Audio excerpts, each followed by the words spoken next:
This is how the story begins. In darkness. In the darkness of what was, before anything was, into which a mysterious light shone. It shone into the deepest elements of the universe, which could not master the light, but which were instead split and carved up by it, divided and ordered into all the sparkling, edged, dark beauty of creation by it.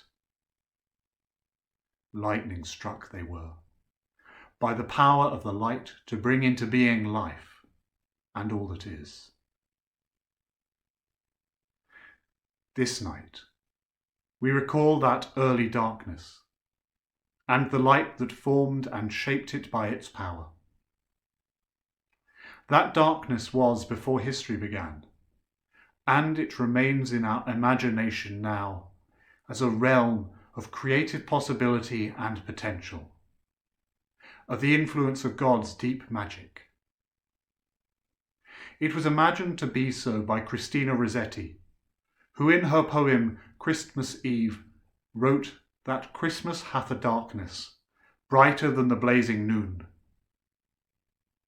That first darkness of creation is real to us again on this Christmas night, and its remembrance can be a comfort to us, whether we are able to be fulfilled and with family, or are facing a more complex and painful Christmas. As we celebrate the birth of the Christ child, we also think of the coming of the all-creating light again into another kind of darkness. The light was birthed as a human life at Christmas in order to dwell with us within another second darkness. A darkness made so not by the light that first shaped the dark of virtuous creation, but by human barbarity acting within creation. The light entered deep into a world that was darkened not by nature, but by the exploitation of all nature, which transformed humanity into people of misery and conflict. The light abandoned the pure glory of its blazing power in order to live among us here, to be alongside those caught in the conflicting double darknesses of creation's beauty and our gloomy rejection of God's gifts to us within it.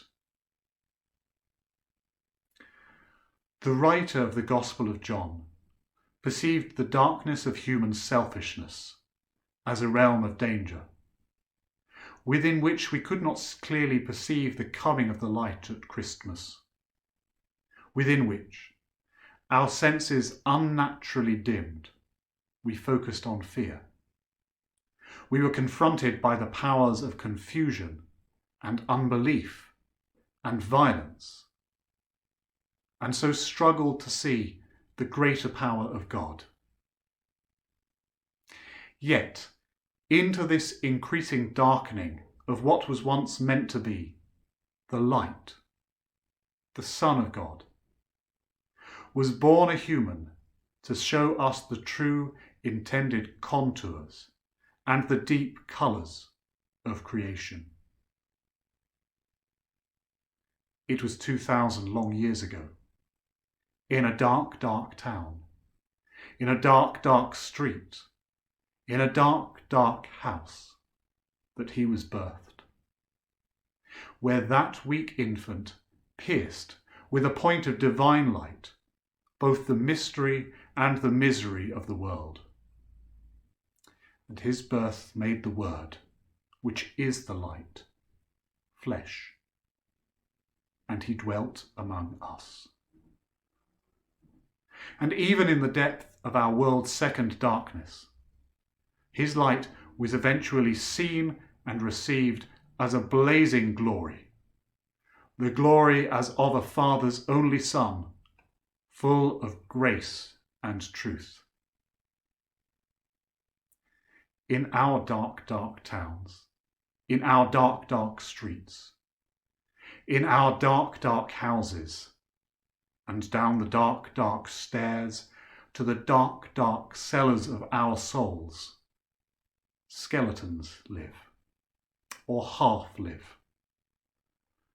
For there are many humans who are still trapped in a deep darkness, or are entangled by some last vestige of it, in a place where the light of God's presence is half visible or dimmed.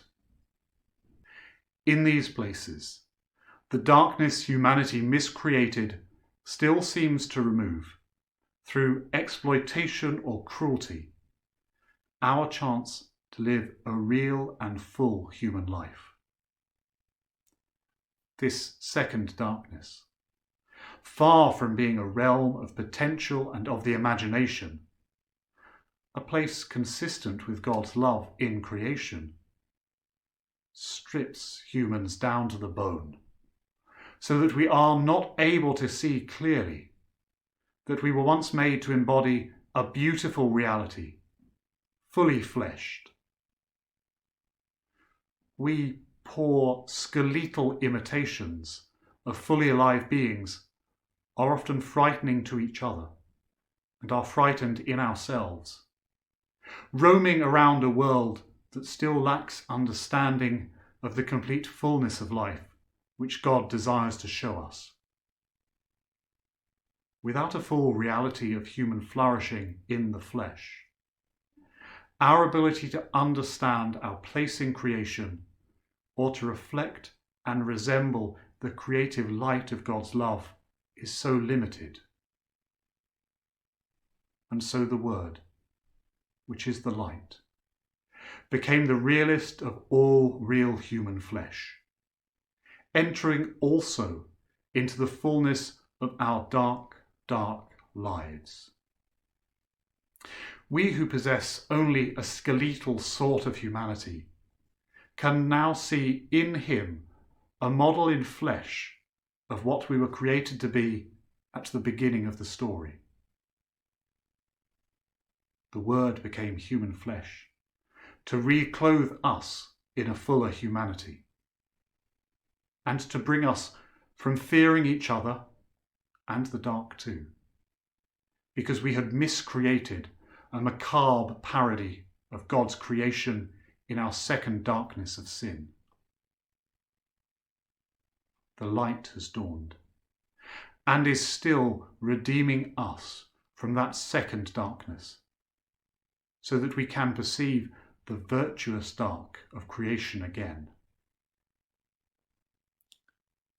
The light shone through the dark, dark night, so that on this night in particular, we might live a little more fully and freely in just that early darkness, able to see its possibilities, able to see what we were once and are called again to become, humans who live joyfully and freely under the beauty of the night sky. All this, from first creation to its restoration, from dark to darkness, done by the light born at Christmas, the light of Christ.